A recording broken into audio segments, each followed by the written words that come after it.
पुरुषों में होने वाली सेक्सुअल कमज़ोरी तथा उससे रिलेटेड बीमारियों के बारे में बात करेंगे। हमारी सोसाइटी में सेक्सुअल एक्टिविटी को बहुत ही टैबू की तरह देखा जाता है तथा इसके बारे में बात करना भी बहुत ही सुलझ नहीं होता है। मेल सेक्सुअल डिस्फंक्शन में जो मोस्ट कॉमन परेशानी है वो पहली है प्रीमेच्योर इजैकुलेशन, जिसमें सेक्स के दौरान सीमेन का डिस्चार्ज बहुत ही जल्दी हो जाता है। कई केसेस में ये एक्चुअली प्रॉब्लम होती है और कई केसेस में अपने एक एक्सपेक्टेशन के अनुसार जब ये नहीं हो पाता है तो ये डिससेटिस्फैक्शन का कारण होता है। डिससेटिस्फैक्शन मेल पार्टनर और साथ में फीमेल पार्टनर दोनों को हो सकता है तथा कई बार ये डिससेटिस्फैक्शन केवल एक पार्टनर को हो सकता है। एज सच प्रीमेच्योर इजैकुलेशन का साइंटिफिक डेफिनेशन में लेस देन 1 मिनट की ड्यूरेशन मानी जाती है, लेकिन जिन मरीज़ों को पहले नॉर्मली जो समय लगता था अगर उससे काफ़ी कम समय लगता है डिस्चार्ज होने में तो ये एक पैथोलॉजिकल कंडीशन हो सकती है। इसके बहुत सारे कारण हो सकते हैं तथा इनका प्रॉपर डायग्नोसिस और उपचार की आवश्यकता होती है। प्रीमेच्योर इजैकुलेशन पूर्णतः क्योरेबल कंडीशन है। इसके लिए आपको अपने यूरोलॉजिस्ट के साथ संपर्क करना चाहिए। नेक्स्ट जो कॉमन कंडीशन मेल सेक्सुअलिटी से रिलेटेड है वो है इरेक्टाइल डिस्फंक्शन, जिसमें सेक्स के दौरान पेनिस में सही तनाव उत्पन्न नहीं हो पाता है।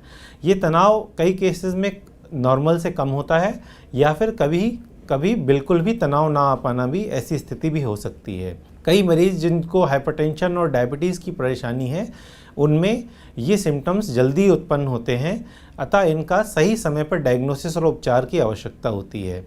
इरेक्टाइल डिस्फंक्शंस के लिए मेडिकल थेरेपी उपलब्ध है। इसके अलावा जिन मरीज़ों में ऑलरेडी मेडिकल थेरेपी के बावजूद कोई सुधार नहीं पाया गया है उन केसेस में injection therapy, vacuum erection devices तथा पेनाइल इम्प्लांट की सुविधा भी उपलब्ध होती है, जिसके बाद सेक्सुअल एक्टिविटी संभव होती है। कई बार हम सेक्सुअल एक्टिविटी को इग्नोर करते हैं, लेकिन ये शरीर के फंक्शन के लिए एक बहुत ही इम्पॉर्टेंट फंक्शन है। इसको हम छोटे से एग्जाम्पल से समझेंगे कि पेनिस की ब्लड सप्लाई करने वाली आर्टरी बहुत पतली होती है। अगर किसी व्यक्ति को 40 साल की उम्र में इरेक्टाइल डिस्फंक्शन हो रहा है जो कि आर्टरी में संकुचन या ब्लॉकेज की वजह से है, ऐसा देखा गया है इन मरीज़ों को अगले 10 साल में हार्ट की परेशानी होने का बहुत अत्यधिक रिस्क होता है, क्योंकि पेनिस की आर्टरीज पतली होती हैं तो ये जल्दी ब्लॉक हो जाती हैं, जो कि सेक्सुअल प्रॉब्लम के रूप में प्रस्तुत करती हैं। वही मरीज़ अगर अपने उसी लाइफस्टाइल और बीमारियों के साथ चलते रहते हैं और इस परेशानी को नेग्लेक्ट करते हैं, उनमें समय के साथ जो कोरोनरी आर्टरी यानी हार्ट को सप्लाई करने वाली आर्टरीज़ हैं उनके ब्लॉकेज की संभावना बढ़ती जाती है। इसके अलावा तीसरी जो कॉमन परेशानी है वो मेल इनफर्टिलिटी है। जब एक कपल प्रेगनेंसी प्लान करते हैं और अगर 1 साल के बाद तक कंटिन्यूस ट्राई करने के बाद भी अगर प्रेगनेंसी नहीं हो पा रही है 1 से 2 साल तक, तो उस केसेस में मेल फर्टिलिटी के लिए इवैल्यूएशन की आवश्यकता होती है। निसंतान होने के कारणों में पुरुषों के मेल रिलेटेड कारणों की संभावना काफ़ी ज़्यादा होती है, जो कि 60 to 70% है। तो मेल फैक्टर इनफर्टिलिटी के लिए प्रॉपर डायग्नोसिस और इवैल्यूएशन की आवश्यकता है।